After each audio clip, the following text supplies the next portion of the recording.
is a public acceptance of both the science and the issue. Is there the policy space, and what can institutes of research, universities like our own think tanks, what is the next step in linking that research to policy, especially in countries like ours? I think this is a very important question. Coming from a civil society organization, I see a kind of broken triangle, in which in a triangle there is a policy-making sitting, policy-maker, assume for a moment it's a government. And here is the science community sitting that undertakes the research. That is supposed to feed into policy. And here is, at the last corner of this triangle, is the community sitting where you are experiencing climatic changes on the ground.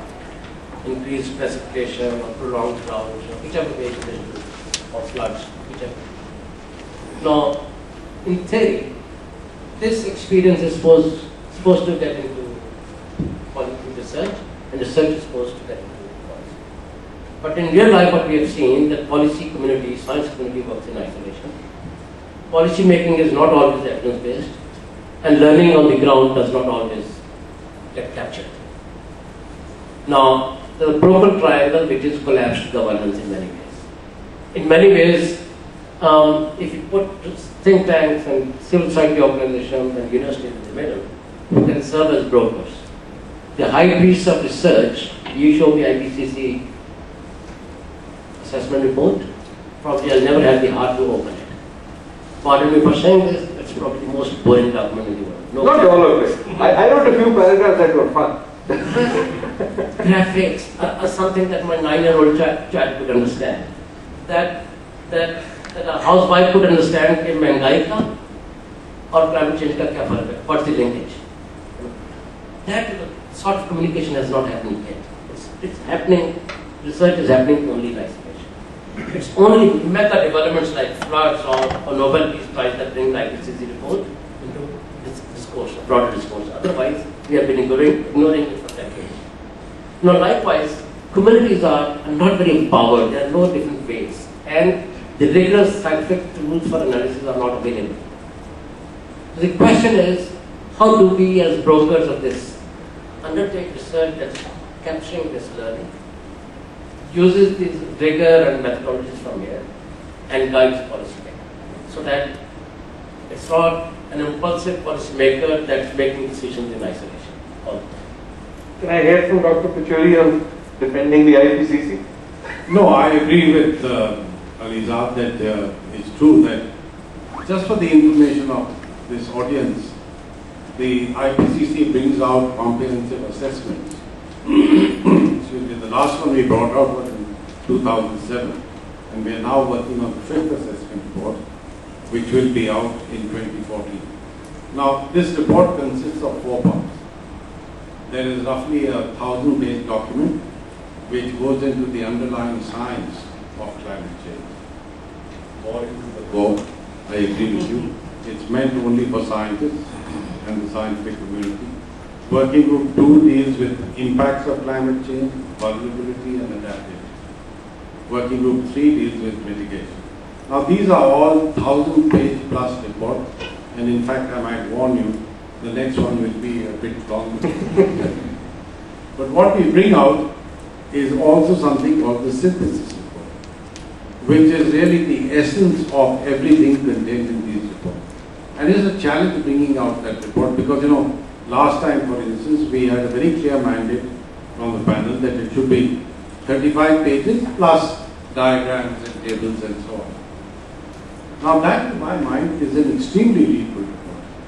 You know, if somebody is flying from Lahore to Karachi, let's say the chief executive of a company, he can easily read that report during the flight and absorb what is really of value. On the question of the link between science and policy, I think the scientific community has been deficient in one regard. They are not great community. And therefore, I think we really need to look for partners who can present the science in a manner that the policymaker will understand much easier. I hope that will happen. to a greater degree than has been the case in the past. But I think in countries like ours, for instance, if we can convince our policymakers, our leaders, of why action needs to be taken, then one fact stands out very clearly. If we have to mitigate the emissions of greenhouse gases, in other words, limit the emissions that we are going to be creating in the future, there are huge co-benefits. Now, there are some people who don't like this term co-benefits, but that's the only way to describe what I'm talking about. Because if you reduce emissions of greenhouse gases, you're also reducing local pollution. And that carries huge health benefits. You're also enhancing energy security, which is a win-win for everybody across the globe.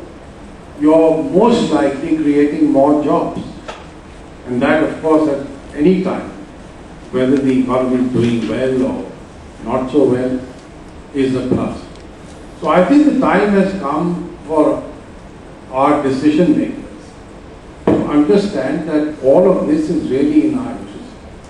Otherwise, if you keep telling the developed countries that it's not for us to do anything, for us to take action, it's your responsibility to take action, then in a sense we are cutting our nose to spite our face, because the impacts of climate change are going to be very, very serious. And if you take South Asia, pretty soon we'll be about 2 billion people. So it is in the interest of these 2 billion people, which is a sizable share of the global population, or would be a sizable share of the global population. And therefore, we should really be implementing some of these measures and building them into our strategies. To answer, finally, the other question that you raised, an institution like LUMS can be a remarkable initiative of understanding on what needs to be done. Because quite apart from leaders of business and industry, you are, I imagine, training a lot of other people also from other sectors, other states.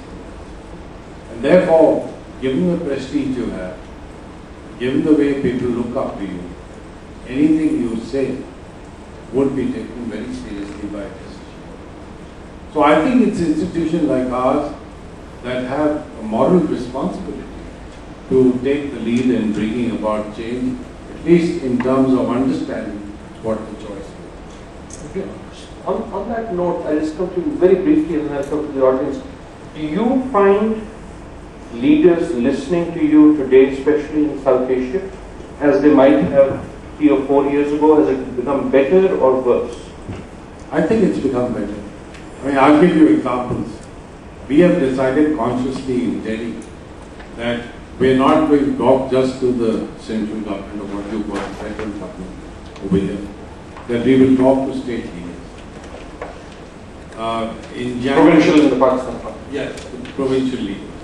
In January 2008, I went to Calcutta and I met the then Chief Minister, who incidentally belonged to the CPM, and he's not in power anymore. And I told him that West Bengal has a diversity of ecosystems and problems, right from the Sundarban Islands to the mountain areas around Darjeeling. Lots of, tens of millions of farmers who are dependent on rain-fed agriculture. And I said, you've got to understand the impacts of climate change. And we can carry out a detailed assessment, because we are doing a lot of climate modeling in Delhi now. We've got a supercomputer for this purpose. And I said, we can do this exercise. It took him 30 seconds to say, please go ahead and do this for us. We need it. I've been to the Chief Minister of Maharashtra. We are doing a project for them. The Chief Minister of Bihar, which used to be one of our most backward states. In fact, if you'll permit me the latitude, I'll tell you a little joke on that in a while.